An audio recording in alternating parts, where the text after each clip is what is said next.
The Murder Shelf Book Club contains disturbing content related to real-life crimes. Listener discretion is advised. Seeing the details of my life splattered across the newspapers was the last thing I ever wanted or expected to happen, and it had devastated me. I am and have always been a private person, feeling uncomfortable whenever attention is thrown my way, and the prospect of my dirty laundry being aired in public felt like a nightmare. Not only had Emile ripped my family apart, but he had also humiliated me. Left alone to pick up the pieces of everything he had destroyed, I was dragged into the spotlight and paraded through the headlines without a second thought of how it affected me. Vicky Cilliers, from her book, I Survived, A True Story.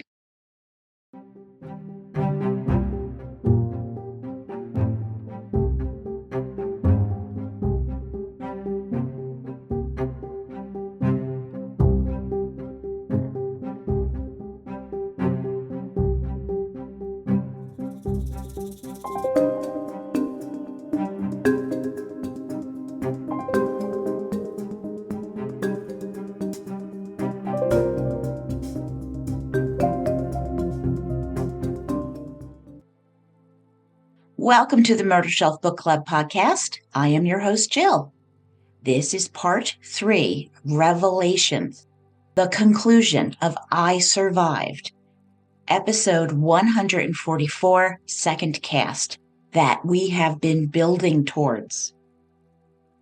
So Vicky Cilliers has learned that her husband of 3 years has been arrested for the attempted murder of her. She is completely shocked and feeling vulnerable and alone as she's wearing a back brace, recovering from devastating injuries to her ribs, spine, and pelvis after both her main and backup parachutes failed when she went skydiving, something she had done 2,654 times previously. Stuck home recovering, alone, managing a 3-year-old and newborn, Vicky is mightily struggling. She asks the police if she can speak to her husband, Emile Cilliers, and is refused as this is an ongoing investigation. I Survived is Vicky's account of what happened to her during this god-awful time in her life. Quote, "How could the man I married and had children with do something so inherently evil to me?" End quote. And where was Emile? What was going on with him? So one of my favorite podcasts is Crime Analyst, hosted by Laura Richards, who is the expert on coercive control. And she featured 2 episodes about the parachute plot murder that I highly recommend to you. Her guest was Constable Maddie Hanna of the Wiltshire Police, who arrested Emile Cilliers. Constable Hanna described her experience after arresting Emile, noting that he did not utter a single word. Now, we all react to stress differently, but someone might expect someone being falsely arrested to exclaim, "Bloody hell! Why? For what?" But Emile Cilliers is completely silent. His office, room, and locker were searched without him saying or asking a question, which I find odd, as did Constable Hanna. Also, on October 6, 2024, Maddie Hanna appeared on the UK television show This Morning. Recalling her interview with Emile Cilliers, she mentioned that he made her feel very uncomfortable because he had this over-the-top confidence, which bordered on the extreme. He was booked and he was asked if he wanted a solicitor. Now, with something this serious, the vast majority of people will say they want a solicitor. But Emile declined. And this interview with Constable Hanna and her male colleague, it lasted 6 hours. Again, he was offered a solicitor. He declined. Now, incredibly confident, he spoke about his life and his relationship with Victoria, providing a lot of information that formed the basis of this case. He wasn't happy in his marriage, and he wanted out. He had a girlfriend, engaged in affairs, and attended sex parties. His strategy seems to be that by being open and talking, he is demonstrating that he has nothing to hide. Oddly, the only area where Emile was vague was regarding the events leading to and surrounding the parachute center incident. Whenever he was questioned about it, he would attempt to distract by veering off in a different direction, prompting the constable to bring him back to the question she asked, refocusing him. She noted he really enjoyed talking about himself, and he did not at any time proclaim his innocence. Meanwhile, back at the house, Vicky calls a friend to watch the children, while she went to the police station to make her videoed statement. She told the officers that she, quote, knew something was wrong straight away, end quote, when she jumped. There were too many twists in the canopy, and it wasn't floating properly. She cut it away and deployed the reserve chute, but it was even more twisted. As she struggled to gain control, everything went black. Well, the officers asked about her marriage to Emile. Was it happy? And Vicky said, yes, it was fine. But in her mind, she was thinking that every marriage has its problems. His revolved around finances and infidelity. And saying that it's fine is probably a mistake. As for more details about the parachute, Vicky said it was a rented kit. Had Emile had access to this kit? Rewinding her memories of the day, it occurred to her that April, her daughter, had had to use the bathroom, and Emile took her, and the parachute was on his back. And that was not good, she realized. This is an attempted murder charge. This is serious. So the police then downloaded all of the texts between Vicky and Emile, with Vicky turning beet red, realizing the intimate details of their marriage would be exposed to strangers. She again requested to speak with Emile, which was turned down. He was under investigation. Heading home, she feared she couldn't take care of herself, let alone 2 kids. What was she going to do now? That night, staring up at the ceiling, thoughts spun around. Their marriage wasn't perfect, but they'd been improving. He had to be innocent. This was injustice, she raged. With Dad and Francis there, Vicky did get some hugs and some of the support that she badly needed. The police returned a few days later, notifying Vicky that Emile was out on bail.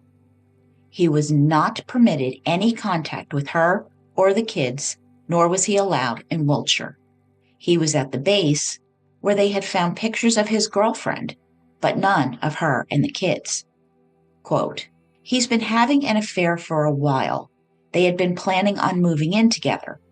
We've seen through the text messages and from Emile himself that he had told her your marriage was over and that you cheated on Emile and that Ben wasn't his son. He also accrued lots of debts. Essentially, he's been planning to set up a new life with his girlfriend. End quote. What? Her blood boiled. While she still didn't believe he'd tampered with her parachute, his actions and betrayal had been the cause of all of this. She was seething beyond furious. She ripped her wedding rings off and flung them across the room. He said he wasn't Ben's father? And the police asked her if she would like to make a new statement. Raging, brokenhearted, humiliated, yes, Vicky did want to make a new statement. Going to the station, she ranted for a few hours about her husband's lies, spending, other women, secretive holidays, rants punctuated by crying. The contrast with those first blissful years together and what reality had become was stark. He made her feel terrible. He blamed her past insecurities for what she saw going on now in their marriage, and her intuition had been right all along. Police then explained that the parachute's errors came from the failure of 2 crucial loops. Now, Vicky was an instructor. Was there a feasible explanation for this? And Vicky knew there were not. These loops, these slinks, quote, "Slinks do not break. They really do not," end quote. And her slinks had been missing. They asked her if anything odd had happened recently. Her mind flashed back to the gas leak and the blood on the lever behind the cooker.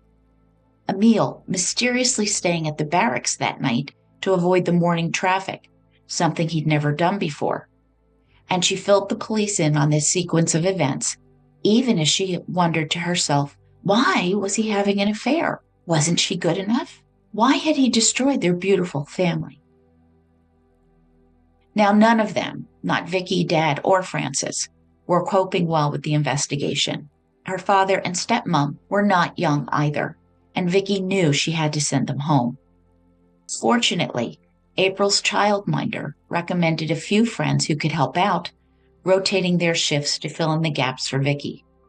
It took some time and a lot of trial and error, topped with tenacity, but Vicky figured out how to manage both the kids and herself.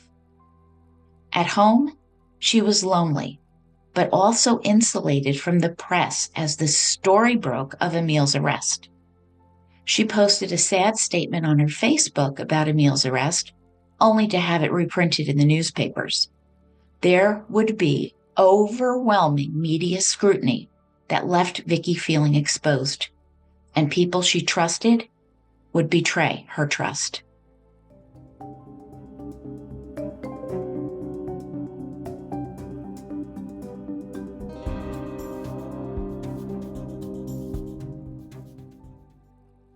Ever the physical therapist, Vicky worked out every day, determined to get her body back. Range of motion, stretches. She retaught her muscles how to fully function. And Ben giggled as Mummy was so silly. After 3 months, she could carry Ben upstairs to bed, first in a carrier and later in her arms. Social services visited every 10 days, with Vicky attending monthly meetings with them. Also in attendance were a healthcare employee and an Army welfare worker that Vicky felt were on her side. The restrictions placed on her, like having to inform social services if she and the children were sleeping anywhere else, that was annoying. And oh, I felt my American rising up. He's arrested and they're making her jump through hoops. That had to be insulting and beyond annoying. Why was she being treated like a criminal? Emile did sporadically see the kids, with his ex-wife Carly having to chauffeur them to these visits. The police came by regularly to chat, not sharing a whole lot of information though. And then one day, an army of officers completely surprised Vicky with a search warrant for her property. Fortunately, she left for a dentist appointment. Arriving back home, her house was destroyed. Carpets ripped up, contents everywhere. She saw a gas specialist removing the valve from the metal pipe by the cooker. Snapping at an officer, Vicky went upstairs until they left, much later that evening.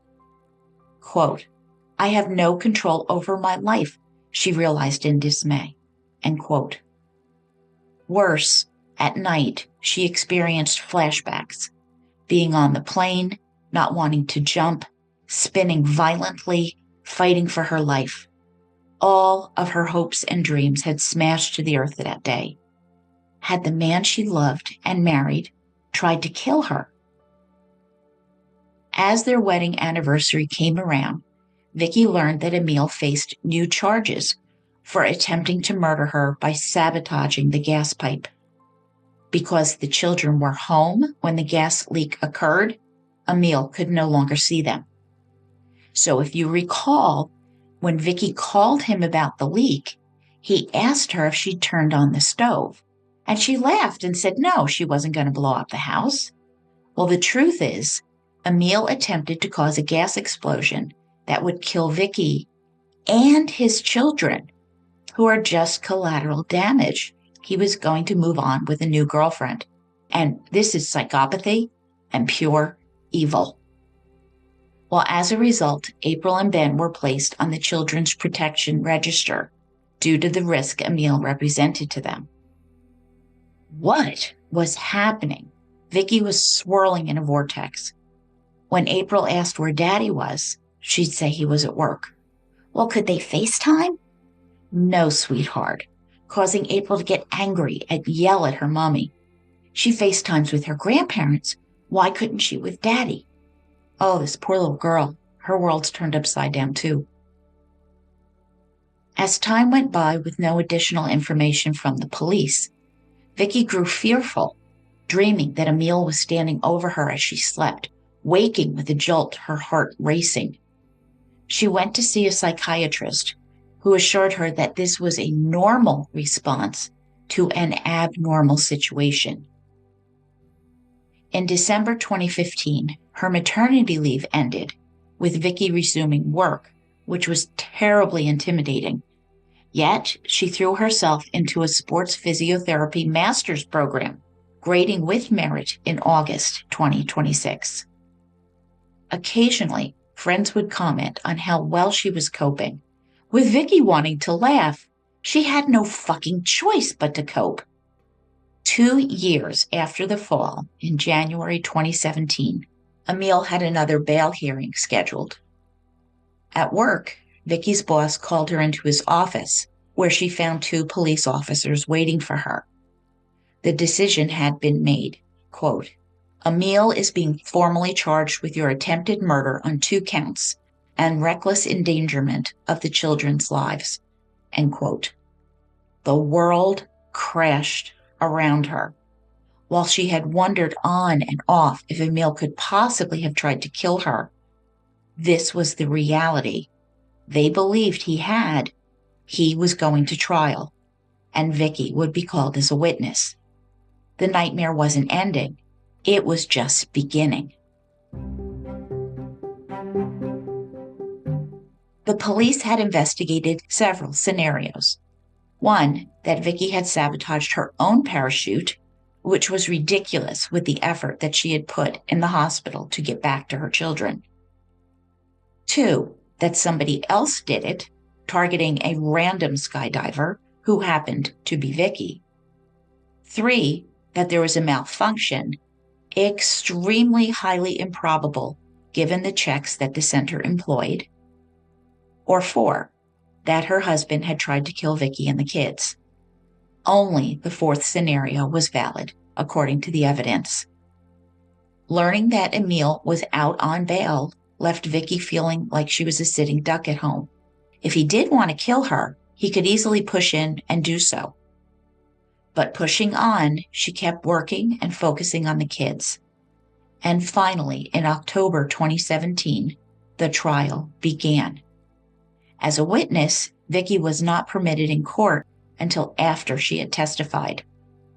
The Guardian reported that Crown Prosecutor Ian Harris stated, quote, anyone hearing this case cannot fail to be struck by the callousness, the deliberation that went into the 2 attempts to murder someone he had said only a few years before that he would love and protect.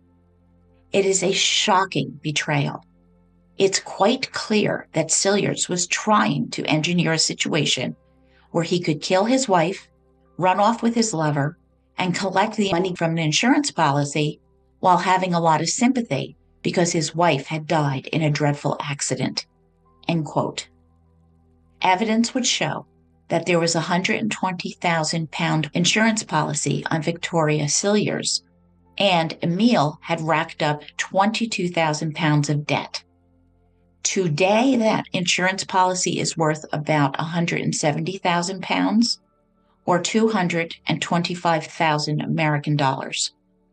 As for his debts, it's equivalent to £31,000 or just over $40,000 today. Crown Prosecutor Harris also spoke of Victoria Cilliers, with her 2,600 jumps under her belt, who thought she was going to be on a routine parachute jump. Quote, to her horror, her main parachute and her reserve failed. She miraculously survived. End quote. In the year before Emile and Victoria married, Emile had packed parachutes to save money for their 2011 wedding, and he used those packing skills to sabotage his wife's parachute. Reading the newspapers the next day, Vicky learned that Emile's lover was Stephanie Cilliers, and that he had also conducted a sexual relationship with his ex-wife Carly at the same time. Vicky dropped to her knees. While she and Carly were not best friends, she had helped with the kids, and all the while she and Emile were having sex behind her back. She further learned that before the jump, Emile had added her to his insurance, maximizing the policy. Witnesses included the chief instructor at the parachute center, who explained that Vicky Cilliers had survived because she landed in an exceptionally soft field that had just been plowed. Combined with her light weight and the fact that the jump was lower than usual, these factors contributed to her survival. The prosecuting barrister asked if the slinks could have broken mid-jump. No, it was highly unlikely it is such a strong piece of equipment. Anything strong enough to break slinks would have broken other equipment as well, and there was none.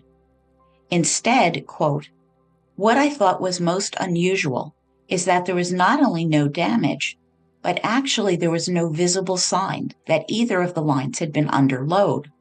I began to wonder if the slinks had ever been there at all," end quote. Could this have happened innocently? Unlikely. The only possibility was that first aiders or medics at the scene had removed them, but they had not.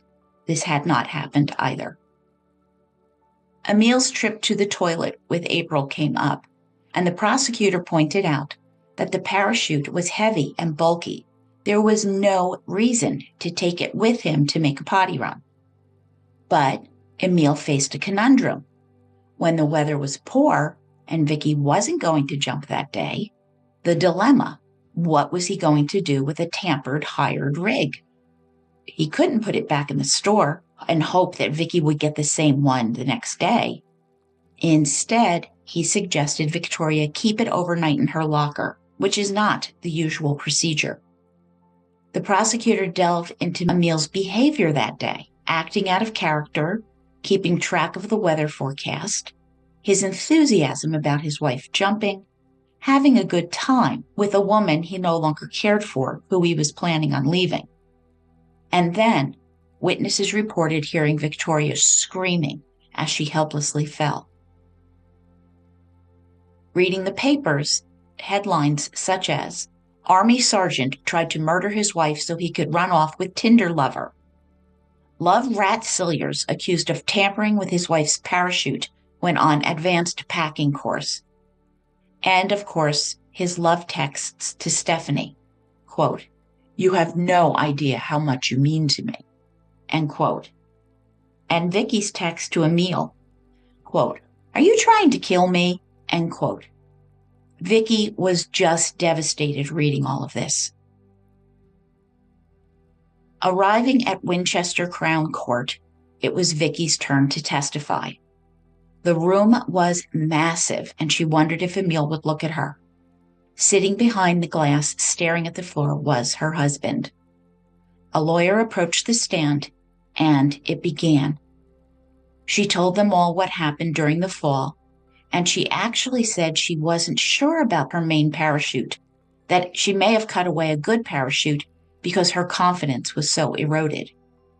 Now, this baffled the prosecution because she had said nothing like this in her previous interviews. Now, victims of coercive control will do this. Their stories will change, there will be hedging and hesitation.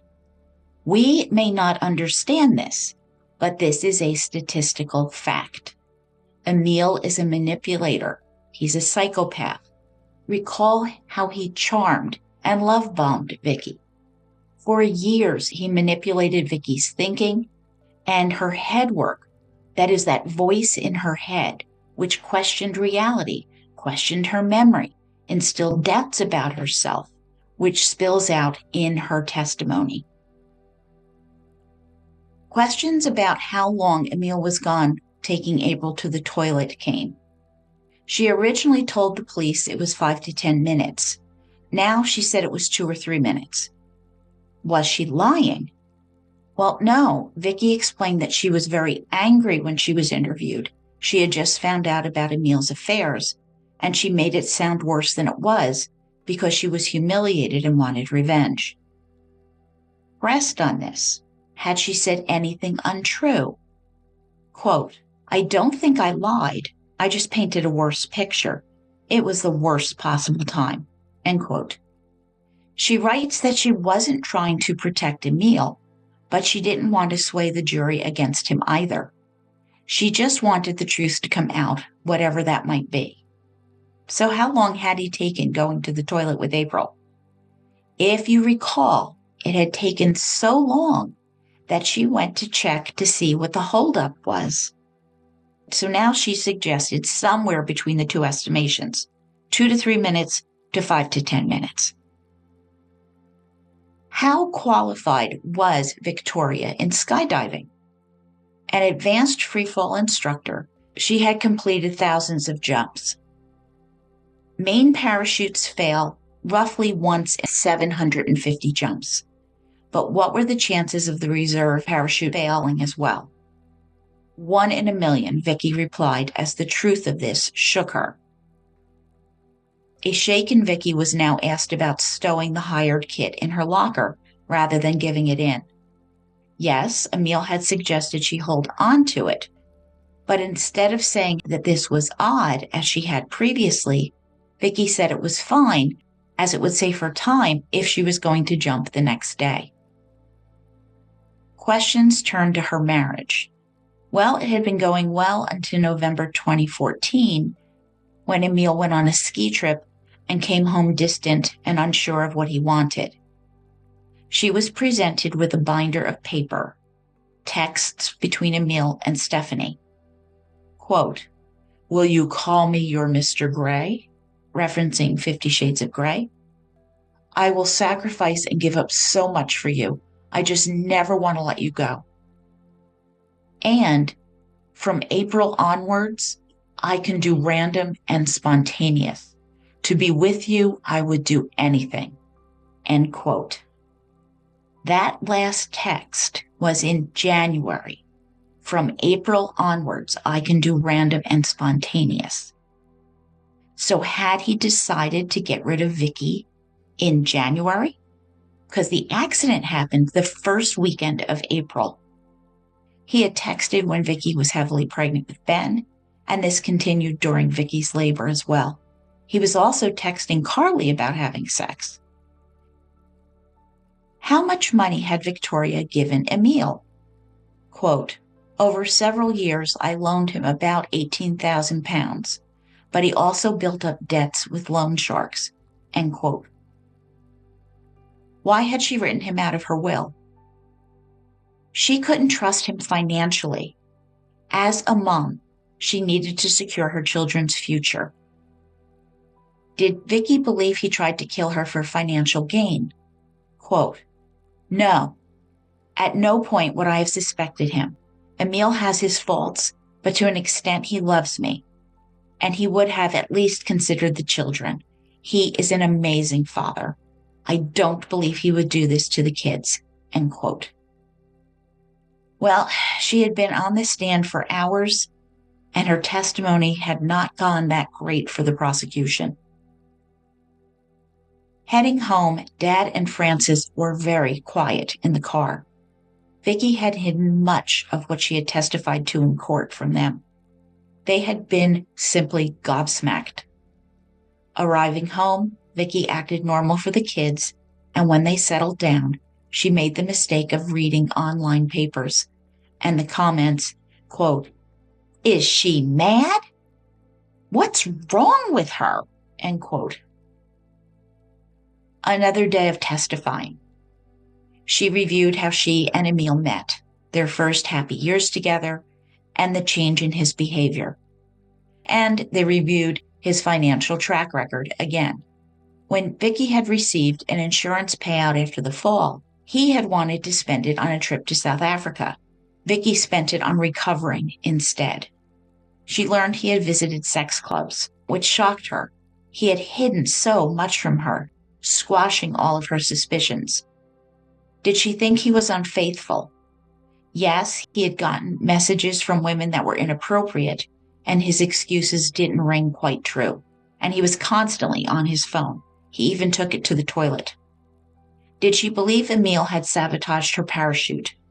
Quote, I don't know. Everything I knew is a lie, and now I don't know.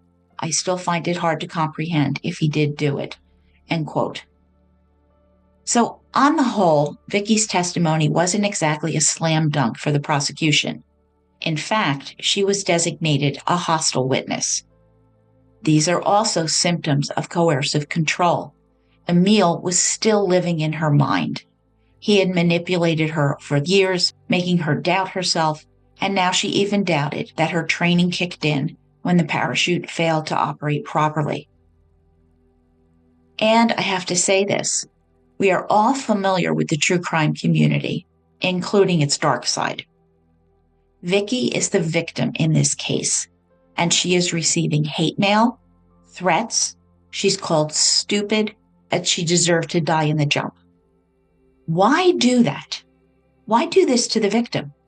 What do these folks get out of this? Some feeling of superiority, knowing it all? Well, this hurts people, so knock it off.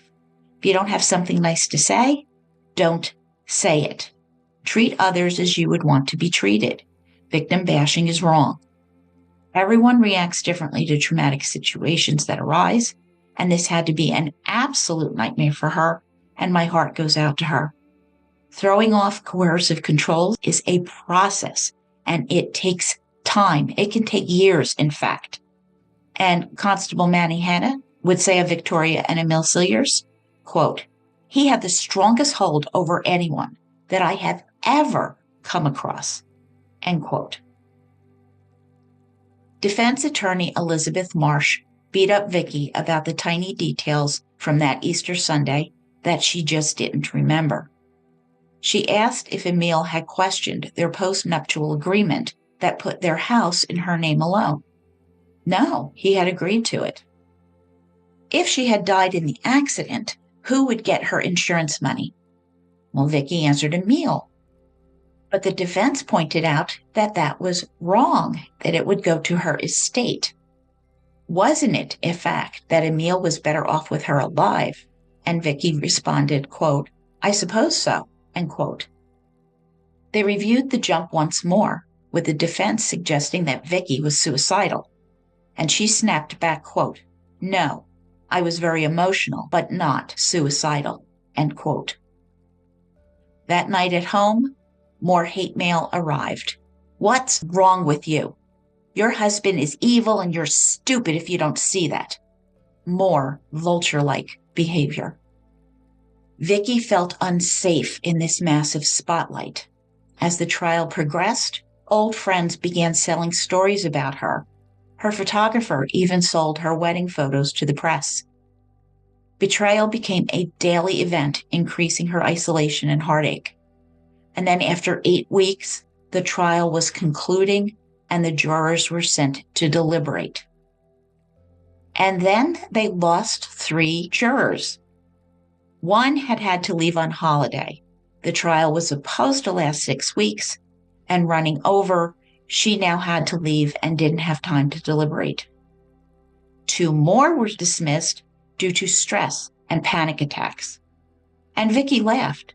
If they thought the trial and deliberations were stressful, try living with this hanging over your head for years. After 8 days of deliberation, the remaining 9 jurors could not agree, and the judge ordered a retrial. And Vicky lost her mind. You have to be fucking kidding me. In the last 2.5 years, she had suffered physically, lost her husband, lost her social life, lost her privacy, and everything was uncertain. Who to believe, what really happened that fateful day? It was an unending nightmare.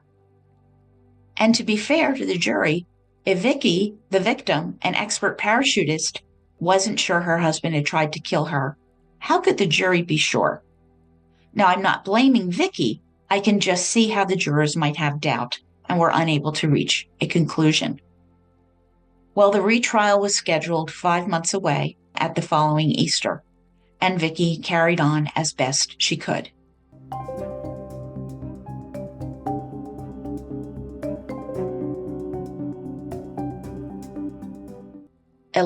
April 2018, retrial.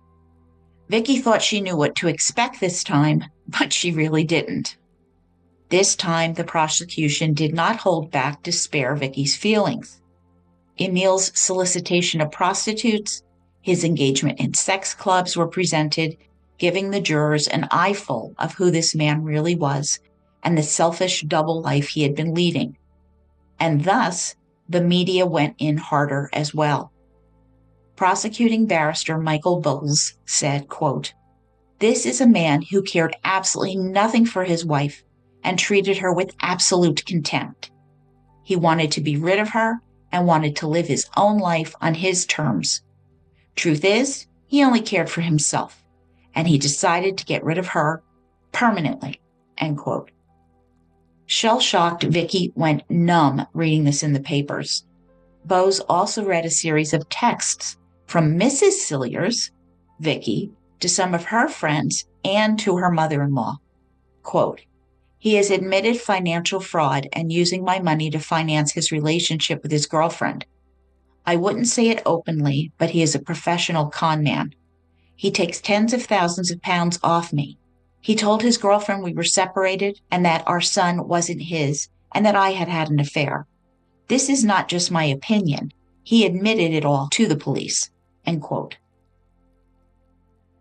Constable Manny Henna would tell Laura Richards on her Crime Analyst podcast that the night before they went to Netheravon Parachute Center, Emile sat next to Vicky on the sofa, his hand affectionately on her knee, making her feel like they might be doing better as a couple. And he was on his phone looking to hire a wet nurse, as he knew his breastfeeding wife would be unavailable after tomorrow to nurse their 5-week-old son. He was looking for a replacement that would be needed because Vicky would be dead. And this screams premeditation. It made me so angry. The prosecution presented very technical details about the gas valves and parachutes. They asked 2 different expert parachute instructors in 2 different parachute centers to tamper with the parachute while leaving it looking perfectly correct, and they filmed and timed them as they did so. Both took just over 5 minutes. They actually demonstrated this during the trial, with the chief instructor going to the bathroom stall and sabotaging the parachute, again taking just 5 minutes. Now, this chief instructor, who is the boss of the Army Parachute Associations, Mark Bayada, operates at Netheravon. He testified that after the fall, as soon as he reached Vicky, he saw some oddities about her kit. All the lines on one side of the parachute were knotted up. As she was lifted onto the stretcher, Bayada got a good view of the lines.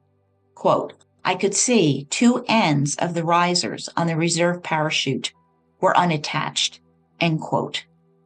And it was the prosecution's contention that Emile had knotted Vicky's main canopy and removed the slinks from the reserve, which are vital for landing safely. Bayada said he examined everything, trying to find loose stitching in the harness or canopy, bunching on the straps to show they'd been under pressure, burn marks, anything to suggest the slinks had been there and they had somehow come away, but nothing showed evidence of a mechanical failure. This reserve parachute had been inspected 16 times by 10 different advanced packers over its lifetime, and its most recent inspection was 2 months before that Easter Sunday. So to reiterate, last time I spoke about the American Parachute Association, so now we're moving over to the British Parachute Association. They estimate that in 2.3 million jumps from 2005 to 2015, when Vicky fell, 2,900 resulted in reserve parachute deploying. In no case had the main or reserve parachute failed. The single case of both the main and the reserve parachute failing is the case of Stephen Hilder, a 20-year-old officer cadet attending the Royal Military College of Science at the Defense Academy. Hilder fell 13,000 feet or 4,000 meters to his death on 4 July 2003 in Lincolnshire during the National Championship of the British Collegiate Parachute Association. Investigation showed that someone had cut the risers on his reserve, and a murder investigation ensued. Over the course of this investigation, 3 young men were arrested, questioned, and subsequently cleared. 10 months after the death, the authorities concluded the death of Stephen Hilder was likely a suicide. No DNA other than Hilder's was found on his kit, and the scissors used to cut the risers were found in the boot or the trunk of his car, the fibers in the scissors matching that of the risers. It was revealed that Hilder had run up some serious debts, that he and his girlfriend had broken up, and that he was struggling academically. This was why there was some conjecture that Vicky was suicidal the day of her fall. However, we know that is not the case. But in the Hilder case, the coroner returned an open verdict or an open conclusion, which means that the cause of death is unknown due to insufficient evidence to support any other conclusion. Thus, this remains a controversial case. Some in the skydiving community find that the suicide ruling is ridiculous. They think Stephen was murdered. Now, the British Parachute Association's safety and technical officer, Jeff Montgomery, told The Guardian's Alexandra Heel, quote, "There have been a number of suicides over the years in parachuting. Stephen Hilder did everything to try to save his life. He went to and operated the main, but nothing happened. And then he operated his reserve.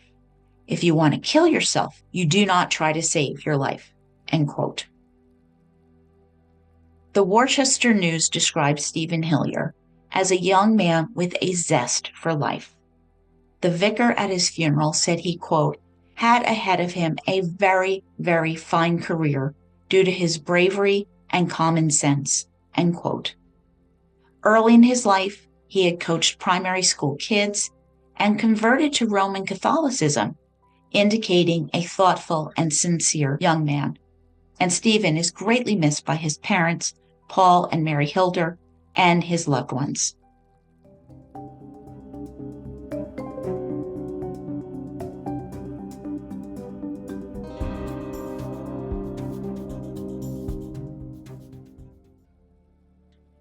But back to Emile's trial.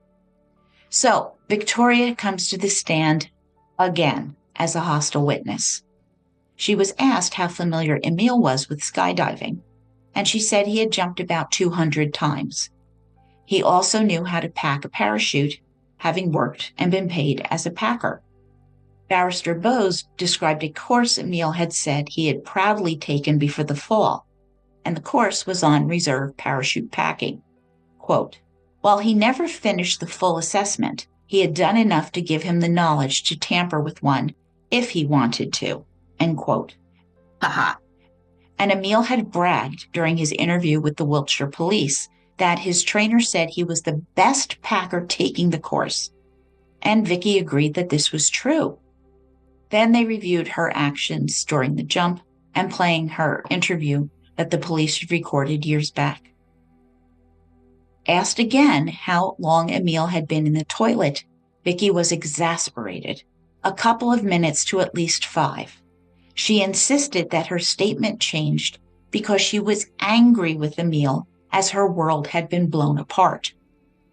A new evidence book of text messages from Emile was given to Vicky to examine, this time without any redactions, resulting in more heartache, if that was even possible, dragging his affairs out once again. She was hammered by the prosecution and the defense as to whether or not she had lied about this time in the toilet with April. No, she elaborated that she was angry with him and painted him in a bad light. How many times did she have to explain this and suffer the judgment of everyone? Her future was bound up in this.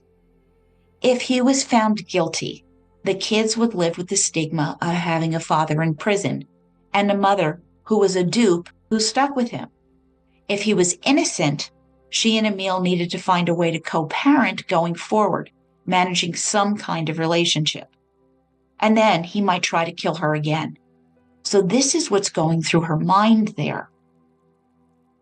Unlike the first trial, Detective Inspector Paul Franklin was permitted to testify about coercive control and how it affects your thinking, casting a filter over your perceptions of the world, person that you're with, and the situation in the courts concerning Victoria's testimony.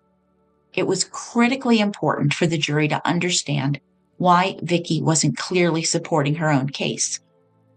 When trauma is too challenging, the unconscious mind protects itself.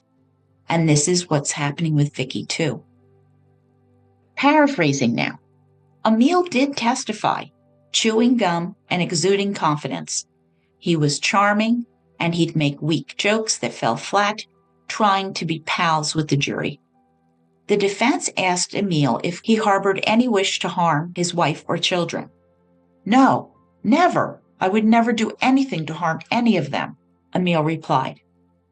He was asked about going on holiday with girlfriend Stephanie. I knew I couldn't afford it. I was being stupid and wasn't thinking properly. A text message between them was read. I might leave my job and then we can be together. Were you really considering leaving your job? Miss Marsh asked him. No, I was merely stringing Stephanie along. I was unhappy in my relationship with Vicky, and I think we got married too soon, but I'd planned to stay with her until the baby was 6 weeks old, and then I was going to make a decision. His lack of regard for Vicky was obvious for the jury to see. Miss Marsh argued that while Emile was no Prince Charming, killing Vicky was like killing the cash cow. It made no sense. Quote, he lied to fuel his lust and cover his erratic financial tracks, but his lies were mainly flights of fancy, end quote. Then Emile saw that the jury was not buying any of this, and he got angry, then offended. Then he tried to shed a tear, needing a second to gather himself. But it was clearly fake crying with no tears, like we saw during the Alec Murdaugh trial.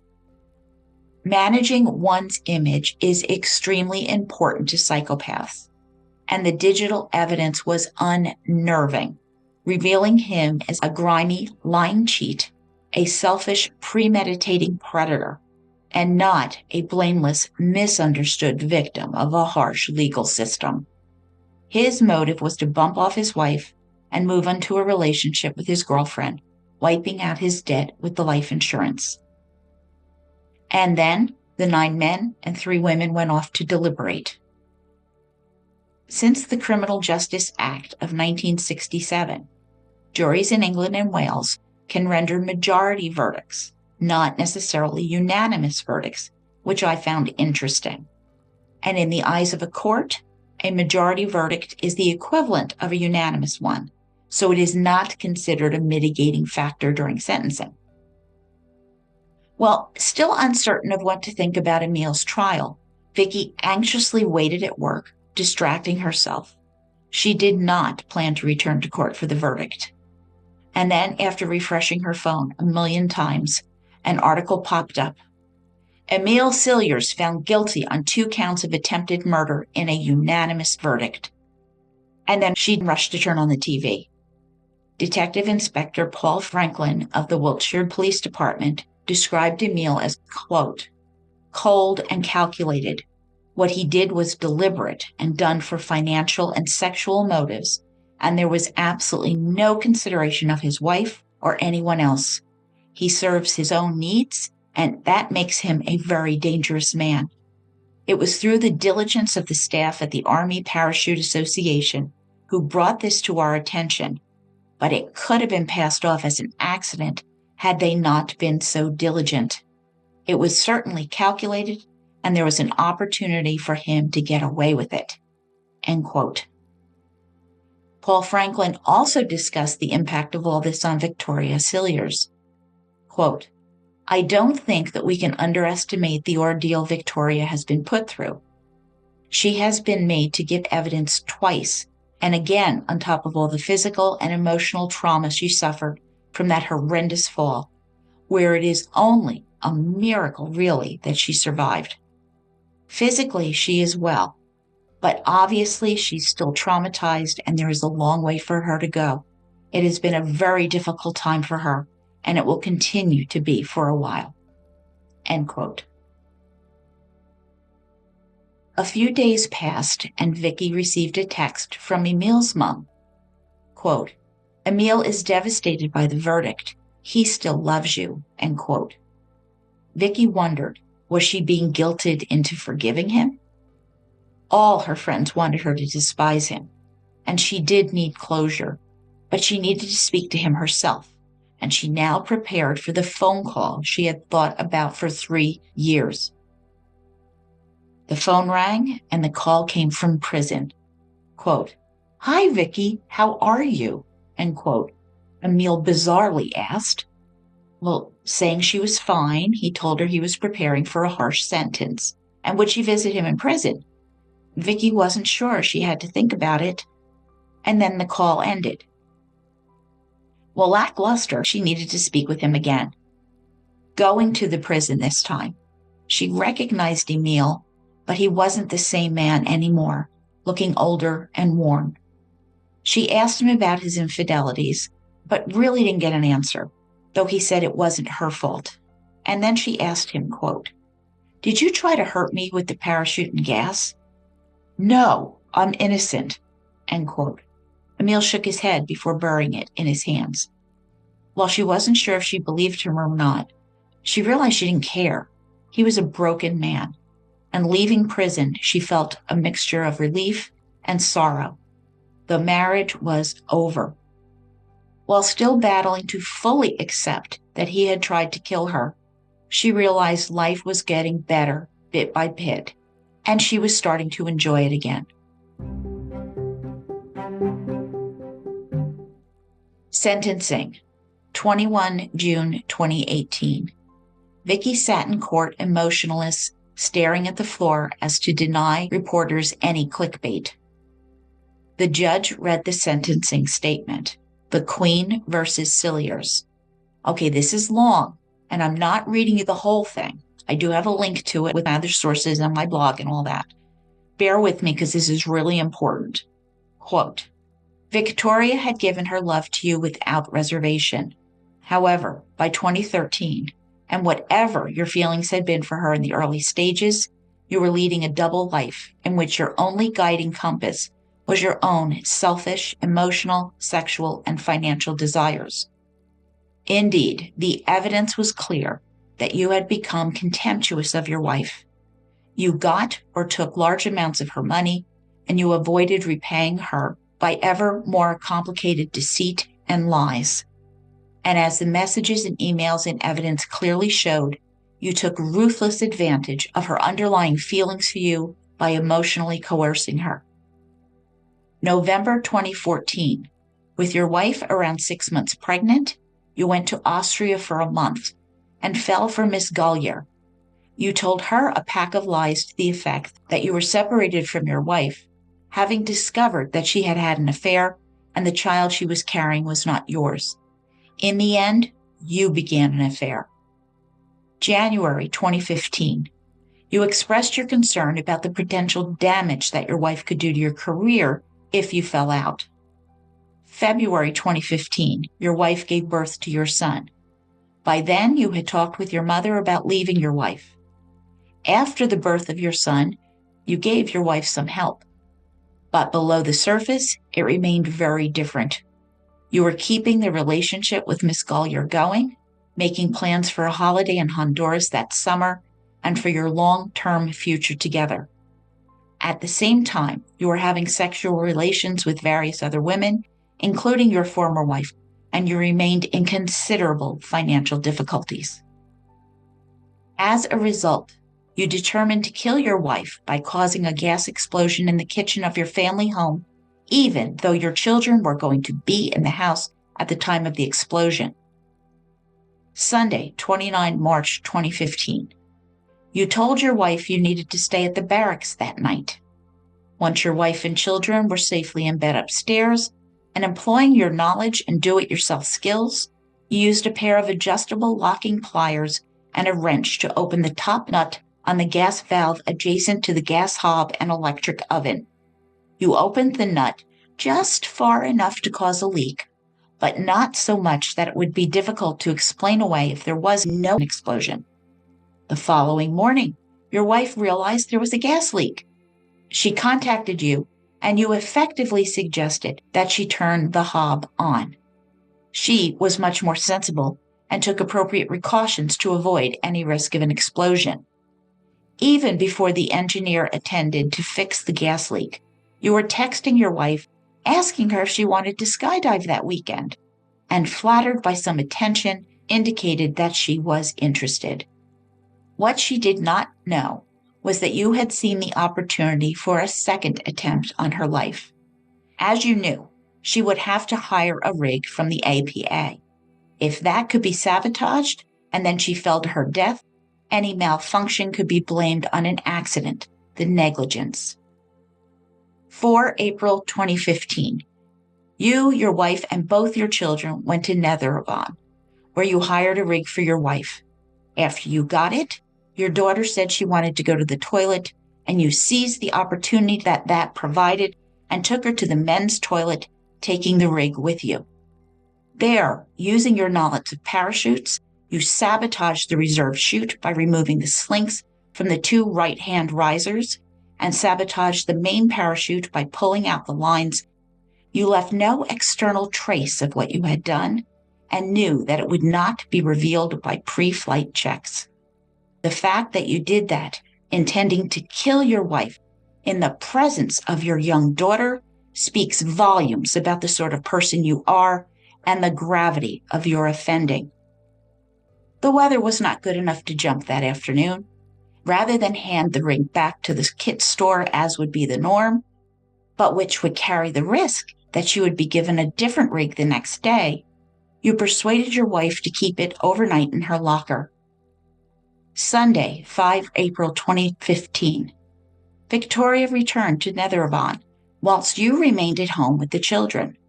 The weather was less than ideal. To ensure that you succeeded in killing her, you encouraged her in messages to stay and jump. Later, the weather was good enough for Victoria to do a hop and pop jump from around 3,800 feet. Her main parachute malfunctioned as you intended it would. She cut it away and triggered her reserve parachute. But as you intended, it also malfunctioned. Only the left side of the canopy inflated, and she began to spiral violently as she fell to earth, passing out from the G-forces. Those who saw what happened and went to where she had fallen expected to find a dead body. They even took a body bag with them. But miraculously, and albeit in very seriously injured, she survived. Expert examination of the parachutes led to the conclusion that sabotage may have been the cause of the malfunctions, and a police investigation began. Victoria was released from the hospital on 22 April 2015. You were arrested and interviewed on 28 April and in September 2015. In the April interviews, you said that your marriage was over.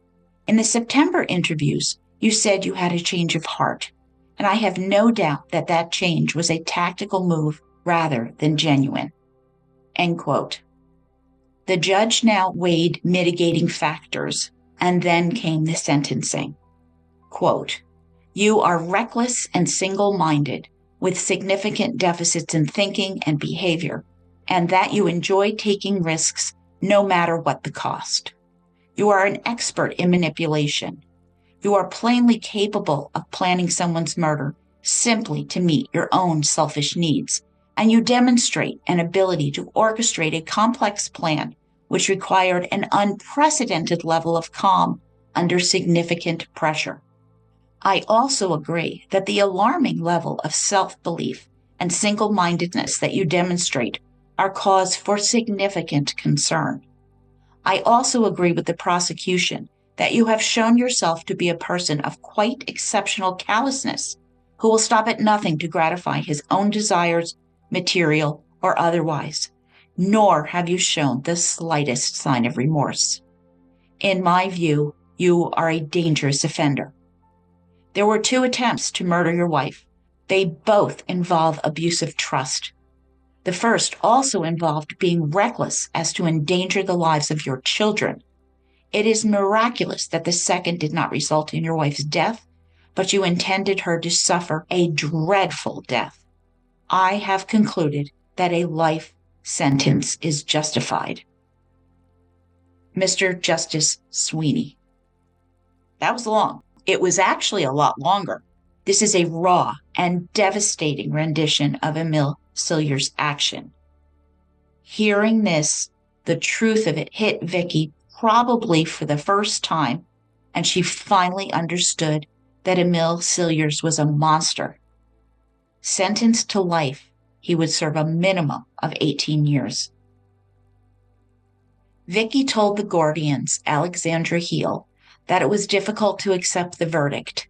Quote, "I'm hurt and angry, but can I see him as capable of murder? No, I am going to grieve for the marriage that I had and the end of the life I had. I'll always care for the father of my children, and I loved him. I thought I was going to spend the rest of my life with him. I have to go with the verdict. It's too big to get my head around. It's hard to comprehend that someone you married and had children with would be capable of that. I love the husband I used to have and not the one he became." End quote. Slipping out the back door to avoid the media, she and a friend went out for a drink, and a gazillion articles swirled about the dangerous, coercive, manipulative Emile Cilliers, and it continued for weeks, and Victoria Cilliers coming to fully agree. She also had answers to some of April's questions about Daddy. She explained that Daddy wasn't here anymore because he had been bad and had to go to jail. And that was enough for now. Eventually, April asked what Daddy had done, and Vicky explained he'd done a bad thing to Mummy's parachute, which was why she had the accident. "Why did he do that?" And Vicky said she didn't know. Could April visit? No, little children can't go there, but she could see him when she was 24. Gradually, questions died down as she had a child-size amount of information to process. Ben had no working memory of Emile, and he was only told that Daddy was in prison. But in this day of the internet, Vicky knows she can't protect them. But hopefully that would come later rather than sooner, and she'd be able to tell them the whole story. She began to let go of the whole sordid mess and moved forward, except Emile bombarded her with letters and phone calls. At first she wrote back, and he wrote letters of affection and love, which she now saw as oppressive and controlling. He wanted her to visit, and she decided to go because she would ask her questions, gain some clarity, and leave. Arriving with divorce papers, Emile was taken aback. Their marriage wasn't over, they had a future. And he would write to her solicitor insisting that they should continue the marriage, and it would take over 18 months to finalize Vicky's divorce. Over the next few months, Vicky grew stronger and stopped engaging with Emile. Realizing he wasn't getting anywhere, his calls stopped.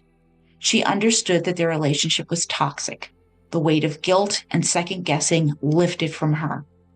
Quote, "Accepting that the man who was supposed to love me unconditionally was in fact abusive was the most difficult thing I have ever processed.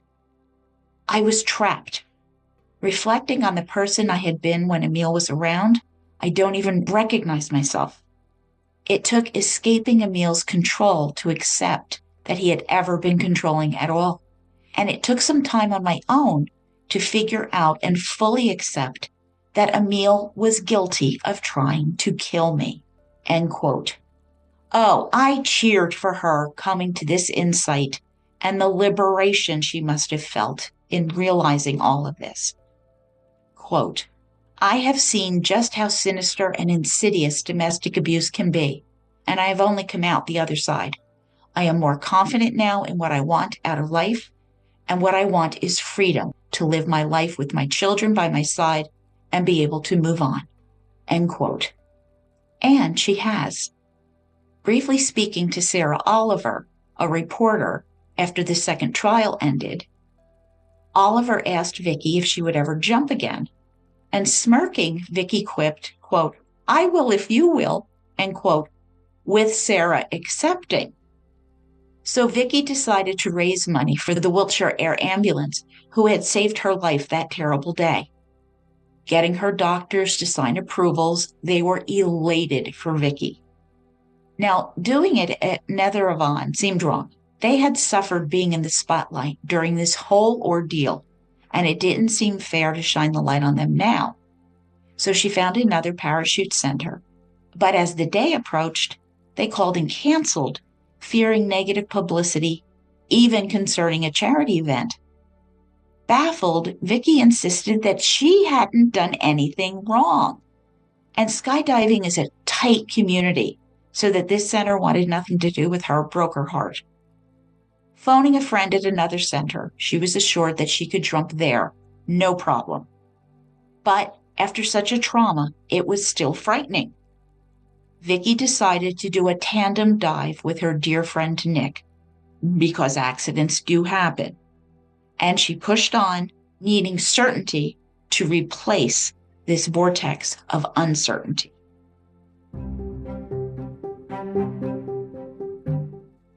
The sky was blue, the autumn sun was shining as the chilly wind blew. As they took off, Vicky began to cry, unable to stop the tears. Climbing about 2 miles up, she was surrounded by friends, filled with support and reassurance. The plane leveled, and the door opened, and the cold air whipped through the aircraft, and she felt empowered and wanted to jump. Giving Nick a thumbs up, they moved towards the exit and leaned forward. Amazing. Adrenaline coursed through her veins, weightless as she looked up and saw smiling faces, all in free fall. She let the pain and the fear go as Nick tugged on the cord and the parachute billowed, jolting upward. The rapid plummet slowed into a controlled descent, and the drop zone and field came into view, as did her kids, April shouting, Mommy, Mommy, and Ben squealing as they conducted a textbook landing. The kids ran over, hugging Vicky, who glanced up at her dad with tears in his eyes. Sarah came over as Vicky was being congratulated. After all the previous horrors, why had she jumped again? Quote, I made a fantastic physical recovery. In psychological terms, my head has been lagging behind, and jumping was an integral part of fixing that, end quote. She learned she had raised over 5,000 pounds and considered it a stunning success. Reading Sarah's article, she reluctantly glanced at the comments, and there was not one negative response. She had jumped and felt free of the past, putting her fears behind as well. The kids are thriving, and Vicky is taking life as it comes, doing it on her own terms.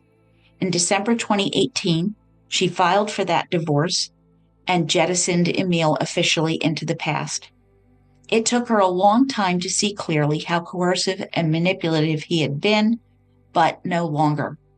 And she did a Zoom call with the officers who worked on her case and thanked them for the hard work that she fully understands now. Vicky Cilliers was a guest on the British TV program Loose Women in 2024. It took her some time to admit that Emile had tried to kill her, partly out of fear. She explained that she had no idea if he'd be convicted or not. If he wasn't, or was given a short sentence, and she had testified hardcore against him, what would happen when he was out? If he had really tried twice to kill her, would she be in danger again? And recall, The police were rather closed-mouthed about the evidence they had, much coming into light and shocking Vicky during the first trial. So I think we can understand why it took her the time it did. We really, really shouldn't be critical of victims or survivors. So as of late 2024, strong and happy, Vicky, now 48, married, yes, 53-year-old former Marine who proposed to her during a romantic meal in Edinburgh. He is also a parachuter, so she did not have to explain a thing about her past. In fact, he was there the day she nearly died. 11-year-old April was her mummy's bridesmaid, and Vicky, April, and Ben have all dropped the last name Cilliers. Emile is locked up with way too much time on his hands. He sued Vicky to gain money from their house. If you recall, it was in her name alone because they had used her grandmother's inheritance to fund it. So she had to go to court to deal with all of that nonsense. Also interviewed on British TV, the Loose Women morning show, in 2024 was Nicolene Shepherd, the mother of Emile's two oldest children, Trevor and Celine. Nicolene said that she got with Emile when she was 13 and he was 17 years old. They had their first child when she was 16. Looking back, Nicolene recognizes the coercive behaviors that we've discussed. Everything was very much about him and how he wanted things, insisting on being the center of the universe. Now, this was Nicolene's first real relationship, and she spoke of having this inkling, as she put it, that there would be consequences unless her behavior conformed to his expectations. Well, wanting to please him and keep the peace, Nicolene changed. After their second child together, they got engaged, and then he went off to England to satisfy his needs, leaving her alone with their two babies. Now Emile met Carly, who he would marry. So his pattern: whirlwind love bombing, fall in love, have two children to create a dependency, get bored as real life happens, and move on to the next woman who you love bomb, fall in love, marry, have two children, get bored. He and Carly were separated when he met Vicky, and repeat the pattern: love bombing, gaslighting, marriage, two children to create a dependency. He meets Stephanie, who he tells Vicky has cheated on him. Ben isn't his son, denying paternity. It all becomes pretty obvious when you look at his actions and his history. Truly, this is one of the most extreme cases of coercive control that I have heard about. And what I realize is that Emile Cilliers has an innate social ability to read and understand the emotions of people around him, which enables him to manipulate these emotions. He's able to hone in on the vulnerabilities of the women that he will victimize. He reads Vicky's emotional temperature. In her case, she was divorced in her 30s, desiring children. Her biological clock is ticking, and he exploits this. He knows that she didn't want to be divorced once, let alone twice, and certainly not after having children together, and continues striving to get back to those blissful early days so she'll adapt herself so she can make it better. And he knows this, and he exploits this by reading her with his psychopathic radar. And Victoria Cilliers, she is a good and decent person, so she thinks that Emile is a good and decent person too. And she is terribly, terribly wrong. I've said this before, but I did a lot of research for this series and listened to the authority on coercive control, Laura Richards. So please support her Crime Analyst podcast. Coercive control is about power and control in domestic relationships that can include physical and or emotional violence. Another thing I realized about Emile: his method of murder is one step removed. He puts a layer between the method of killing and himself. He sabotages a gas valve. Now, Vicky is supposed to act. She's supposed to turn on the cooker and actually blow herself and the children up. He's not doing anything. He only played with a valve. She's going to blow them up. Well, this fails. So a week later, he sabotages her parachutes. But still, Vicky would be putting it on and choose to jump out of the plane. I believe he is justifying to himself that he really is not at fault here. She had to do this to cause her death. It is ridiculous, but psychopaths blame everybody else, never accepting responsibility for their actions, and recalls at the prison, he's still denying to Vicky that he did this, because in his mind, she did it. It was her fault, even though it's clear he was committed to murdering his wife. Now, this brings me to another point. We hear about the abusive relationships, high conflict divorces, toxic relationships, dysfunctional relationships, teenage breakup violence. Okay, the language must be better by addressing who is doing what to whom. Too often, there is an abuser and one who is reacting to the abuser. Coercive control abusers highlight the actions of the other person, making it look off or inappropriate, while it's actually about survival. And there can be a serious mismatch about who is doing what to whom. In the UK, 1 woman every 4 days is murdered by partners or former partners. In the US, it's 3 every day, according to the Bureau of Justice Statistics and the Violent Policy Center. The UN Office on Drugs and Crime indicates that globally, that 1 woman every 10 minutes is murdered. We must do better with our sons and daughters.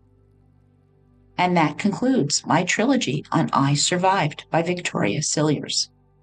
And our next book is Chasing Down the Zombie Hunter by Troy A. Hillman.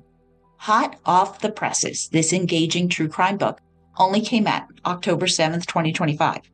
You really need to read this one with me. Chasing Down the Zombie Hunter is an extraordinarily detailed inside story of how an ex-CPA turned detective, Troy Hillman, and an elite team of detectives forge a cold case unit determined to solve a brutal double murder that has haunted Phoenix, Arizona for 2 decades. The 2 victims were found headless, assaulted while riding their bicycles. Somewhere in that file, there must be a clue that was overlooked. But could they find it and get a serial killer off the streets and bring justice to the families? Part 1, coming soon. Thank you for listening. I do have some special episodes in the works that'll be dropping on our off weeks as I strive to give you some fascinating content about the best true crime books. I appreciate you joining me on this journey. If you are going to CrimeCon 2026 in Las Vegas, you can use my code, 1 word, lowercase letters, MurderShelf, and save 10% on your badge. If you enjoy the podcast, please share it with friends and family and leave a positive 5-star review. All of my sources, photographs, articles, recipe, and drink links are on my blog at www.murdershelfbookclub.com, November 2025. For questions or comments, contact me at jill@murdershelfbookclub.com. Follow me on X, Facebook, Instagram, LinkedIn, and YouTube. Additionally, you can join my Patreon for $2 to $4 a month and help choose the next book I'll feature. And I am teaching my serial killer class. See you in 2 weeks, Murder Bookies.